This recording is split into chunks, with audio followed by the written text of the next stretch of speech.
आयो मशरूम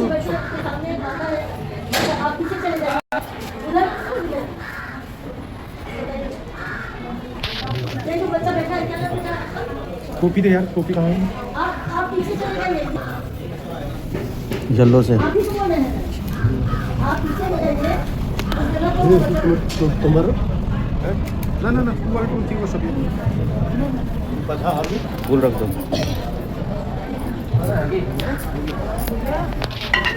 एक भजन हमारे साथ फिर से दोहराएंगे। जब तक वो तैयार हो रहे हैं तब तक समय का भी सदुपयोग होगा, हमारी भावना भी जागृत होगी। जब मैं गा रही हूँ तो सभी ने ताली बजाना है, ठीक है? सभी ने ताली बजाना है, सभी ने उसको दोहराना है, ये भी है ना। तो मैं जो गाऊंगी अभी सभी ने ताली बजाना है, साथ साथ में गाऊंगी। चलिए, तो ये महाकाल की, यज्ञ भगवान की, माँ गायत्री की, परम वंदनीय माता जी की, जिनका नाम मैं ले रही हूँ वो पता है आप लोगों को कौन है? देखिए सामने प्रतिमा रूप में गायत्री माता, बीच में ही गुरुदेव माता जी हो जाएंगे। उन्होंने 3200 पुस्तकें लिखी हैं जो लिखित में हमारे यहाँ संपादित हैं। स्टॉल से सभी लोग लेकर बुक को जाएंगे।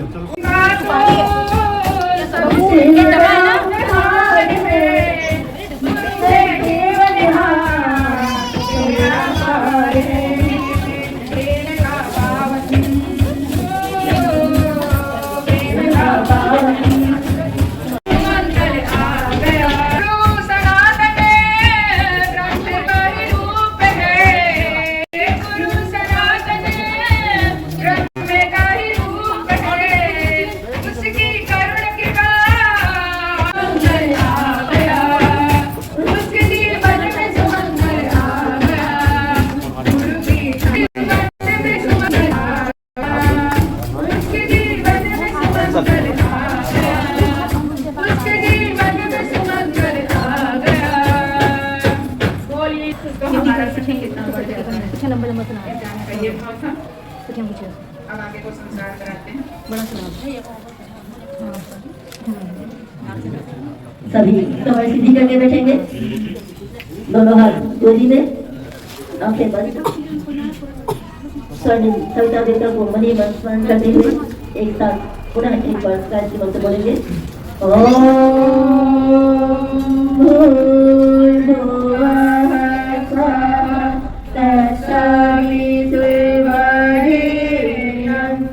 भर्गो देवस्य ओम ब्रह्मानन्दं परमसुखदं केवलं ज्ञानमूर्तिं द्वन्द्वातीतं गगन। दक्षिणा देंगे, बहुत ही आगे नहीं, मैंने क्या कहा? सभी सामग्रियां जितनी वहाँ पे रखी है पूजा की, लकड़ी है, अच्छा तो मंत्र के साथ, उस पे मंत्र के साथ हम लोग जल का सिंचन करेंगे। हम ना करेंगे कि ये जल के छिड़काव से जितनी सामग्री हमारे समीप उपलब्ध है वो पवित्र हो रही है, वो पूजन के योग्य हो रही है, ऐसी भावना के साथ मंत्र के साथ करेंगे। जो बालक माला पहने हुए हैं, दीक्षा सेट में लगा हुआ जो माला था उसे निकाल दीजिए, वो पहनने के लिए नहीं है, वो पूजन के लिए। जप माला जितने बटुक पहने हैं सब निकाल दीजिए, वो जप के लिए बच्चे, वो उसके लिए नहीं था, वो पहनने के लिए आपके नहीं है, वो जप के लिए। अभी आपका दीक्षा संस्कार करवाया जाएगा ना, तो उस उपरांत उसको बताया जाएगा कि वो क्या है। चलिए सभी लोग उस हाथ में लीजिए, जितने सामग्री है उसमें थोड़ा थोड़ा जल को लगा के छिड़केंगे। अब भावना करेंगे मेरे पूजन की सारी सामग्री पवित्र हो रही है। ओम पुनातिते परिश्रुतध्वंतो मध्वंतो यस्य दुहिता भारेण शाश्वताधना। ओम पुनन्तु मा देवजनाः पुनन्तु मनसा धियः पुनन्तु विश्वाभूतानि जातवेदः पुनीमा। मंगलाचरणं। प्रत्येक से एक एक परिजन हाथ में पुष्प लेकर खड़े हो जाएं। मंत्रोच्चार के साथ सबके कल्याण की कामना करते हुए सभी परिजन के ऊपर अक्षत पुष्प की वर्षा करेंगे। एक परिजन बस खड़े हो जाएं और जितने लोग हैं सभी के ऊपर अक्षत पुष्प की वर्षा करेंगे। भावना करेंगे कि हम लोग सब मंगल कार्य के लिए जो उपस्थित हुए हैं वो मंगल कार्य जो बोला जा रहा है उसको सुन लीजिए पहले। सभी को उठने के लिए नहीं कहा गया है, प्रत्येक कुंड से एक परिजन को उठने के लिए कहा गया है, वो काफी है। आप लोग उस कुंड से भी एक परिजन एक ही लोग करें, सब बैठ जाइए। ऐसा होगा तो माता पिता सब बैठ जाइए, एक बटुक लेके खड़े हो जाइए बस। अच्छा तो बाकी सब बैठे, बटुक लेके खड़े हो जाइए। एक बटुक है ना, उनको दे दीजिए, वो खड़े हो जाएंगे और सारा छिड़क देंगे इधर से उधर।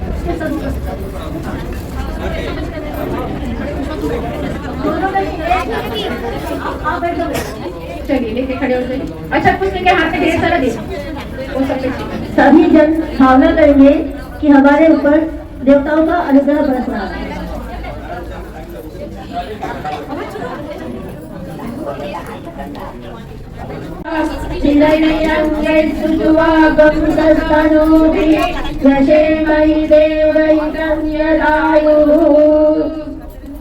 अपनी मर्जी से कुछ करने मतलब ये जितना यहाँ बटुक है वो सब लोग मंत्र चादर को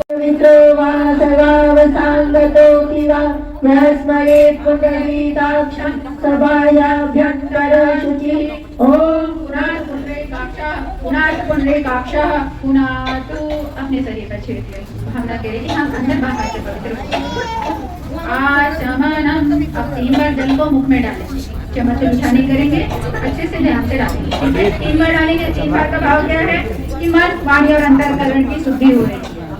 ठीक है, स्वाहा के साथ ही जल को डालेंगे मुंह में, मंत्र बोला जाएगा, स्वाहा बोला जाएगा। जब स्वाहा बोला जाएगा तो जल को मुंह में डालेंगे। क्या भावना करेंगे कि मन वाणी और अंतःकरण तीनों हमारे शुद्ध हो गए हैं। ठीक है, भाव भरा स्नान कराना है अपने तीनों शरीर को।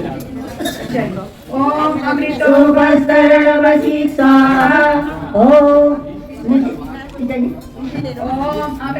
अमृताभिधानवसी स्वाहा।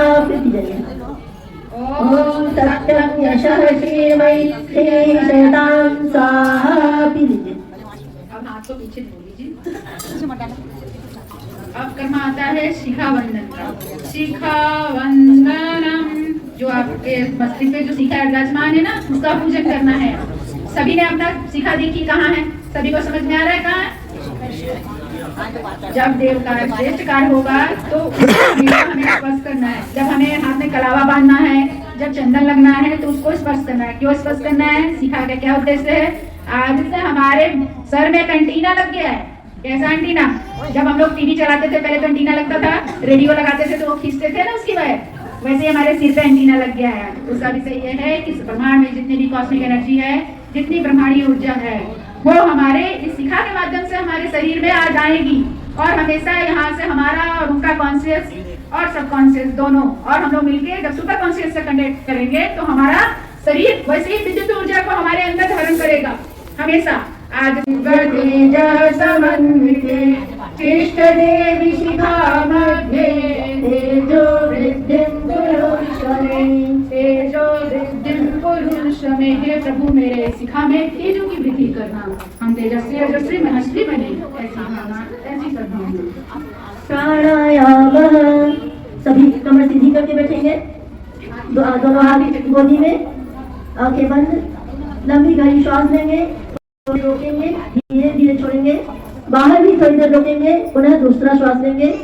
वहीं पर हम अनुभव करेंगे, भावना करेंगे कि सब लोगों से प्राण ऊर्जा का आहरण कर रहे हैं। अब तक जो जिंदगी थी वो धीमे धीमे चल रही थी, अब हमें स्थान पकड़ना है। अब हम अधिक ऊर्जा चाहिए हमें, इसलिए सब लोगों से प्राण ऊर्जा का आहरण कर रहे हैं। ओम भूर्भुवः ओम सः ओम महा ओम ओम सत्यम ओम तत्सवितुर्वरेण्यं भर्गो देवस्य धीमहि धियो यो नः प्रचोदयात्। ओम आपो ज्योतिरसोमृतं ब्रह्म भूर्भुवः स्वः।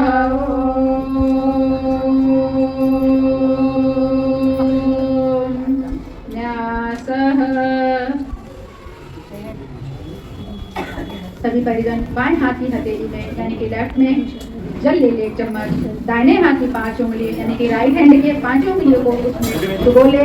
मुख को बाएं से दाएं मुख को करेंगे। ओम नासिका के दोनों छिद्रों को, ओम दोनों नेत्रों को,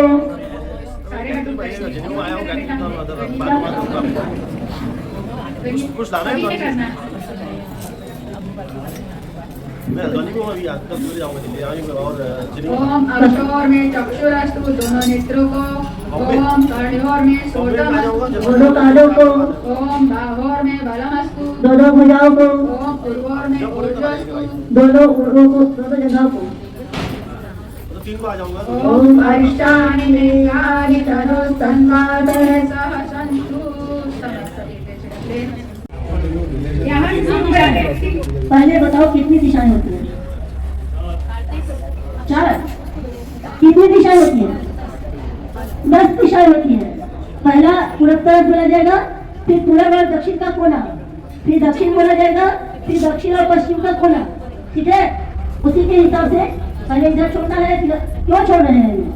जान लीजिए, ये 10 दिशाओं हम अपने यज्ञ की रक्षा के लिए उनको बुला रहे हैं। किनको? दिक्पालों को, दिशाओं में रहने वाले देवता को हम बुला रहे हैं। उनको बोल रहे हैं कि हमारे यज्ञ की रक्षा कीजिए। पुराने जमाने में जब बड़े बड़े यज्ञ होते थे तो यज्ञ की रक्षा के लिए किसी को देवता के रूप में वरण किया जाता था, बाकायदा पूजन करके उनको बैठाया जाता था और वो यज्ञ की रक्षा करते थे। युधिष्ठिर की यज्ञ की रक्षा कृष्ण ने की थी। युधिष्ठिर ने जब राजसूय यज्ञ आरंभ किए तो उनकी रक्षा के लिए कृष्ण को नियुक्त किया गया था, वरण किया गया था। विश्वामित्र ने भी जब यज्ञ आरंभ किया तो यज्ञ में विघ्न डाल देते थे, राक्षस लोग हड्डी डाल देते थे, तो उसकी रक्षा के लिए राम लक्ष्मण को बुलाया गया था। आप लोगों को मालूम है ना? उसी तरह से अभी भी जब हम लोग कोई सत्कार्य करने जाते हैं, यज्ञ जैसा महत्वपूर्ण कार्य करने जाते हैं तो आसुरी शक्ति। अब अगले क्रम में इसको आप नीचे रख दीजिए, दाहिनी तरफ वहीं पर दाहिनी तरफ 5 देवों का आह्वान किया जाता है। उनमें प्रथम है भगवान ब्रह्मा का आह्वान किया जाएगा। भगवान ब्रह्मा की छवि को अपने मन में बैठाइए। भगवान विष्णु भगवान ब्रह्मा का हमने देखा होगा, उसको मन में बैठाइए, आंखें बंद करें और भाव करें कि भगवान ब्रह्मा का प्रभाव जो है हमारे अंदर भी सृजन का भाव पैदा हो, हम भी सृजन करने की पात्रता हमारे अंदर विकसित हो, इस भाव से भगवान ब्रह्मा का आह्वान करते हैं। ओम ब्रह्म गजाननं प्रथमं पुरस्तात् वस्त्रिवतासुतो भेनाः विद्या उपमा अश्रेष्ठा ततश्चिलोनिं शतश्चे। ओम ब्रह्मणे नमः आवाहयामि स्थापयामि ध्यायामि आत्मनिर्भर। तब हो जाके आगे अपने जीवन में आगे बढ़ेगा। इस भाव से भगवान विष्णु का प्रभाव हमारे यज्ञों को समाज को हमें सहयोग मिले। इस भाव से भगवान विष्णु का स्मरण करें, याद करें, सभी को मन में याद करें और भगवान विष्णु का पूजन किया जाए। ओम ईदम विष्णु विचार कर्मे त्रिदानिते पदम प्रभुमश्वागुं सुरे स्वाहा। ओम विष्णवे नमः आवाहयामि स्थापयामि ध्यायामि। फिर माथे में लगाइए, भगवान विष्णु का प्रभाव को स्वीकार करें। भगवान महेश का ध्यान करेंगे, फिर पूरा रक्त पकड़ें। भगवान महेश का, भगवान शिव सुंदर का स्मरण करें, उनकी छवि को मन में बैठाएं और भगवान महेश जो है अनिष्ट का निवारण करने वाली देवता है। भाव करें कि हमारे अंदर कोई विचार है, अनिष्ट है, कोई भावनाएं हैं, उनका उपशमन करें, उनका उद्दमन करें, उसको हमारे शरीर से निकालें, हमारे मन से निकालें, हमारे बुद्धि से उनका निकाल दें, उनको परागमन कर दें, हटा दें। इस भाव से शिव का पूजन किया जा रहा है। ओम नमस्ते रुद्रमल्लवा उच्चतोति श्रेयः आहुरास्ते नमः। ओम रुद्राय नमः आवाहयामि स्थापयामि ध्यायामि। चाहिए धन्य में चढ़ाइए, माथे पर लगाइए, माथे पर लगाइए और अब इसको फूलों को विसर्जित कर दीजिए उस प्लेट में जिसमें आपने पहले फूलों को विसर्जित किया। अब जने को फिर लगाइए हाथ में, जने को नीचे जो छोटी उंगली है उसके साथ मिला लीजिए। नीचे उंगली जो है छोटी आपकी सबसे उंगली के साथ मिला, ठीक है? ऐसे करके आप करिए। और इसमें जो है यज्ञ भगवान का आह्वान किया जाएगा। यज्ञ भगवान क्या है? यज्ञ जो आपने आपके सामने रखा है, यज्ञ क्या है? यज्ञ में अग्नि को प्रज्वलित किया जाता है। अग्नि प्रज्वलित होने के बाद यज्ञ कुंड जो है में जो है आहुतियाँ दी जाती है। तो यज्ञ का मैं इसमें यज्ञ का प्रभाव का मतलब है कि अग्नि का जो स्वभाव होना है वो ऊर्ध्वगामी होता है। हमेशा अग्नि की लौ झपट जो है आसमान की तरफ हो जाती है, वो कभी भी नीचे नहीं झुकेगी, हवा भी चलेगी, झुकेगी उधर को, फिर वो अपने आसमान की तरफ ही ऊपर की तरफ ही ऊर्ध्वगामी हो जाती है। तो यह है कि हमारा जीवन भी ऊर्ध्वगामी होता है, हम जीवन में ऊपर उठाया नहीं जाए, हमारे अंदर ऐसी बात ना आए, विचार हमारे अंदर होता ना, हमारे अंदर कोई विचार ना आए, हम हमेशा ऊर्ध्वगामी में रहें, हमेशा ऊपर रहें। इसलिए सूर्य का, अग्नि को सूर्य का अंश कहा गया है।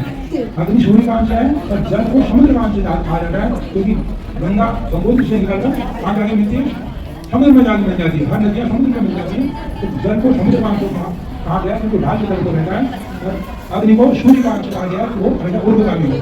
इस भाव से कि हमारा जीवन ऊर्ध्वगामी बने, यज्ञ का आह्वान सुनते हैं। ओम यज्ञ यज्ञ को लेकर कैसे आगे कर लीजिए, यज्ञ को लेकर तरफ को बढ़ा दीजिए ऐसे करने को। ओम यज्ञ यज्ञमय जंत देवा तानि धर्माणि प्रथमान्यासं तेनाकं महिमानं आवाहयामि स्थापयामि ध्यायामि। आप जो है यज्ञ के आह्वान के बाद हाथ पीछे ले आइए। अब भगवान सूर्य का आह्वान करेंगे। भगवान सूर्य क्या है? ऊर्जा के देवता है। पूरे संसार को जो ऊर्जा मिलती है, जो ताप मिलता है, जो गर्मी मिलती है, वो भगवान सूर्य प्रदान करते हैं पूरे संसार को। और दूसरा क्या गुण है सूर्य का? वो निरंतरता उनके जीवन में है। वो कभी अपने जो उनका परिक्रमा पथ है उसमें निरंतर गतिमान रहते हैं, कभी रुकते नहीं है। ये नहीं कि आज कोहरा लग गया है, भगवान सूर्य छुट्टी में है, बारिश हो रही है और इनकी छुट्टी मनानी, ऐसा नहीं है। तो अपने परिवार पर निरंतर गतिशील है, गतिशील रहते हैं और अपना जो कार्य है, ड्यूटी है, उसको करते रहते हैं। तो भाव यह है कि हमारे अंदर भी, हम भी अपने जीवन में हमारे अंदर भी ऊर्जा बनी रहे, शक्ति बनी रहे, सामर्थ्य बनी रहे। ये भाव ऊर्जा धारण की योग्य हो गई है। ठीक है, हम इसको धारण करने के लिए जनेऊ को अपने गार्जियन को देने, ऐसे करके पकड़ना, हाथ में आगे उलझे ना, और बटुक जो है अपने ऊपर के जो कपड़े हैं उनको खोलेंगे, खड़े होकर फटाफट खोलें, जल्दी हो जाएगी। कमी जरूरत नहीं है, अंदर से बोलनी है, शरीर में धारण।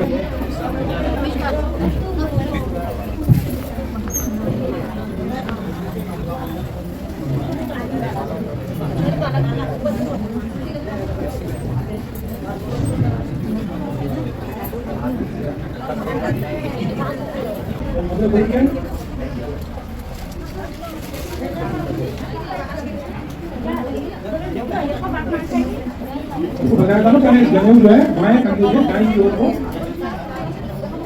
धारण की जाती है। ठीक है, ठीक है।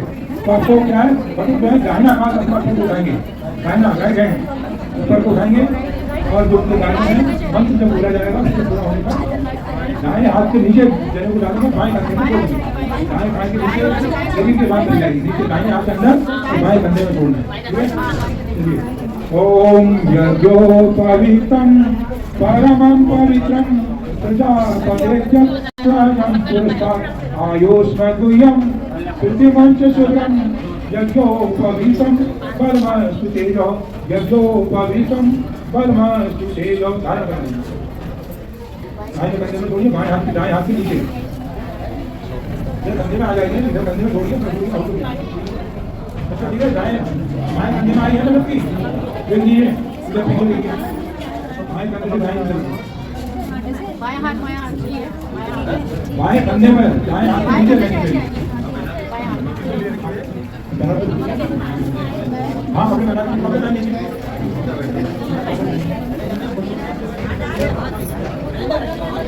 आप 100 वर्ष जी, 100 वर्ष तक आपके कान सुनते रहेंगे, 100 वर्ष तक आपके आंखें में देखती रहेंगी, 100 वर्ष तक आप स्वस्थ रहेंगे। ये प्रार्थना है, ठीक है।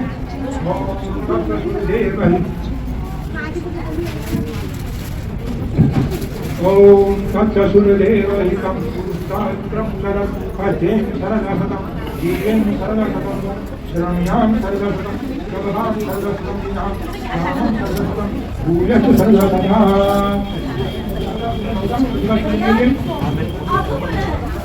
बैठ जाइए, चलो वो त्रिपुरा में जाके लेक्चर हुआ दिखा आपको इसमें। ये लीजिए, इसको आपके सामने रखिए। कृपया ध्यान दें, आप लोग बटुक को डिस्टर्ब नहीं कीजिए। जो कार्यक्रम हो रहे हैं वो उनके जीवन में बहुत ही महत्वपूर्ण है, इसलिए आप अपने तरह से रहिए, बटुक को उनका काम करने दीजिए, उनको सुनने दीजिए और जिस तरह से बोला जा रहा है उनको करने दीजिए। ठीक है,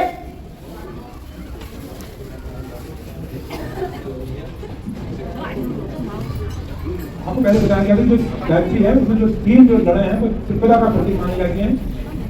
सावित्री, गायत्री और सरस्वती का प्रतीक इनको माना गया है। ठीक है, उनका पूजन हम करेंगे। इसलिए जो है एक कटोरी में, एक प्लेट में 3 जगह चावल की थोड़ी धीरे बना लीजिए। एक प्लेट में 3 जगह रखेंगे, थोड़े थोड़े चावल की धीरे बनाइए।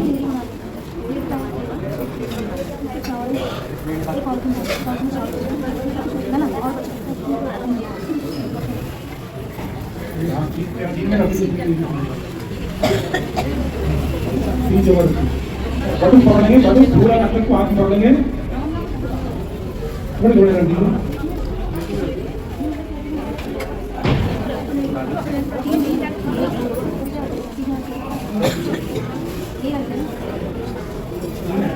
पूरा रक्षित हाथ में पकड़ाएं।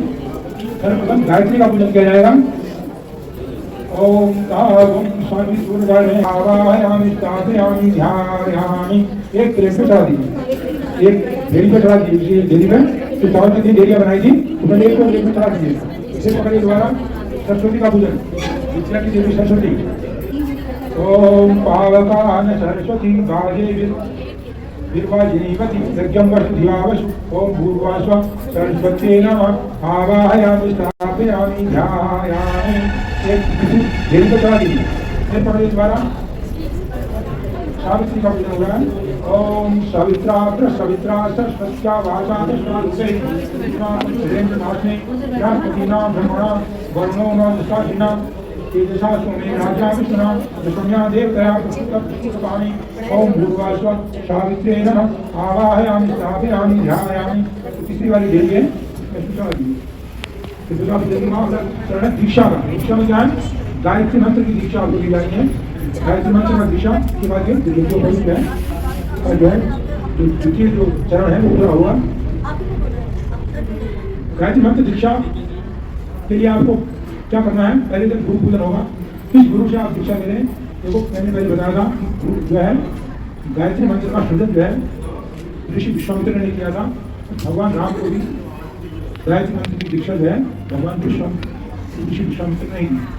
उन्होंने क्या किया था? अपने जीवन में सृजन करने के बाद गायत्री महामंत्र के 12 महापुरुषों अपने जीवन में देखे। मतलब लगातार 12 साल तक उन्होंने गायत्री को सिद्ध किया, गायत्री का महापुरुषण किया। एक महापुरुषण में 24 लाख गायत्री मंत्र का एकाग्रता के साथ और बिल्कुल भोजन में विशेष ध्यान रखते हुए उसका किया जाता है, अनुष्ठान किया जाता है। 12 साल तक उन्होंने किया था और उन्होंने गायत्री को सिद्ध किया था। अब आज परम गुरुदेव श्री राम शर्मा आचार्य जी जिनके आश्रम में हुए हैं, उनके केंद्र हमारा शांतिकुंज हरिद्वार में है, मथुरा में भी है, अयोध्या में भी हमारे केंद्र है, इलाहाबाद में भी है, प्रयागराज में भी, सब जगह हमारी शक्तिपीठ दक्षिण भारत में भी छोटी छोटी शक्तिपीठ हैं, राजस्थान में है, लगभग हर जयपुर में है आपका, और आपका यहाँ हनुमान का मंदिर है, पुष्कर में शक्तिपीठ है हमारी। सब जगह हमारी जितने भी तीर्थ स्थल है भारत में, सब जगह शक्तिपीठ स्थापित है। परम गुरुदेव ने अपने जीवन में 24 महापुरुष के लिए ये कोई इतिहास की बात नहीं है, ये वर्तमान की बात है। 1990 में उनका देहावसान हुआ है, तो ये इसीलिए उनको आधुनिक युग का कलयुग का ऋषि विश्वामित्र कहा जाता है। गुरुदेव को भी परम गुरुदेव आधुनिक कलयुग के विश्वामित्र हैं। उन्होंने 24 महापुरुषों अपने जीवन में गायत्री के लिए 32 किताबें उन्होंने जीवन में लिखी। वेदों का